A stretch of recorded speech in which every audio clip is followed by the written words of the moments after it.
law firm. Kami berharap datang ke Polda Bali ini agar Polda Bali menangani perkara ini dengan objektif, transparan. Modus penipuan berkedok investasi properti Golden City telah menelan kerugian finansial dengan total puluhan miliar rupiah yang menimpa banyak investor.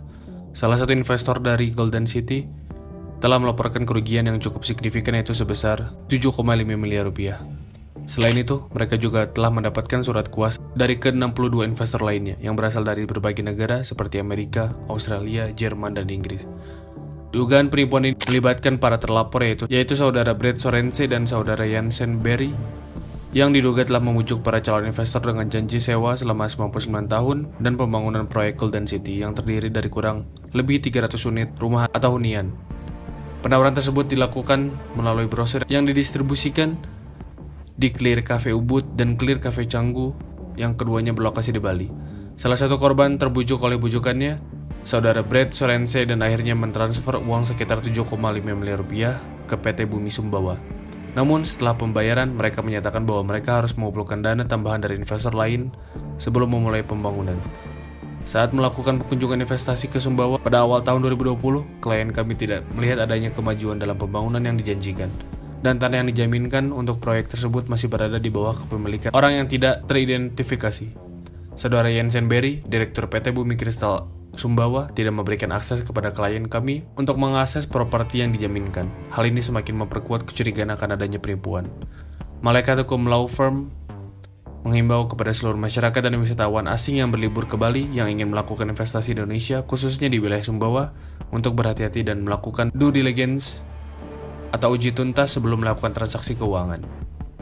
Kemudian sambung Dr. Muhajir menggarisbawahi bahwa kedatangan kita ke Polda Bali meminta agar penyidik Polda Bali menangani perkara dengan objektif dan presisi. Masyarakat maupun wisatawan asing yang sedang berlibur ke Indonesia di Bali agar lebih berhati-hati jika ingin berinvestasi. Jangan sampai hal ini terjadi lagi. Harus dilakukan due diligence atau uji tuntas baru menginvestasikan uangnya. Kemudian perlu juga digarisbawahi, selain klien kita yang satu ini, kita juga terima kuasa dari 62 orang korban lainnya yang berasal dari beberapa negara. Ada orang Amerika, Jerman, Inggris, Belanda, dan lain-lain.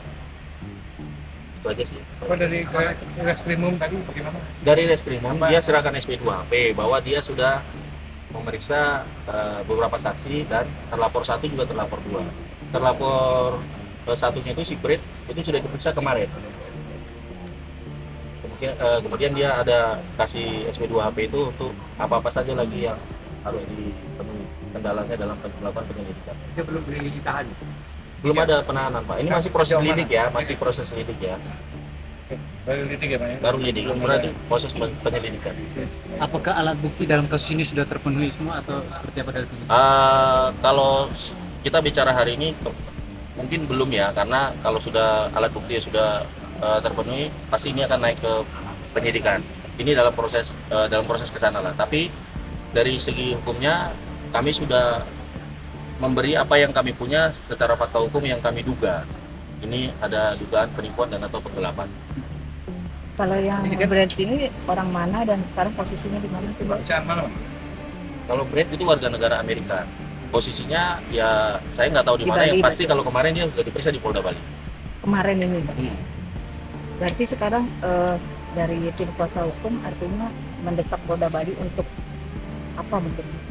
Sebenarnya nggak mendesak ya. Kami mau menanyakan perkembangan perkaranya karena memang kan kemarin baru memang diperiksa si terlapor duanya. Jadi dia kami tanya rencana ke depannya, yaitu yang di dalam surat SP2HP-nya itu apa-apa saja rencananya ke depan ada di SP2HP-nya. Abang dari mana? Kami saya Reinhard Ersilaban, kami dari Malaikat Hukum Law Firm. Kalau yang dari terlapor satu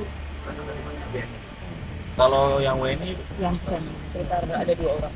enggak, yang apa alamatnya mana? KTP. dari mana? Sulawesi. Kalau berdasarkan KTP-nya asalnya Sulawesi. Makassar. Makassar, Bang ya? Kemarin kan sudah Ya?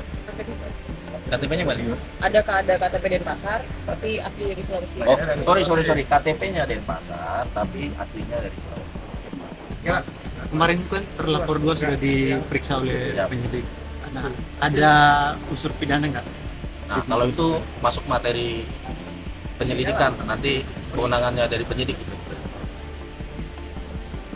Bisa dijelaskan sedikit mengenai perjanjian awal kerjasama antara si Jadi gini, terlapor ini. prosesnya begini. Jadi kami duga si Brett sama si Barry Jansen ini menyebarkan brosur di kafe, di Clear Cafe Ubud dan Clear Cafe Canggu.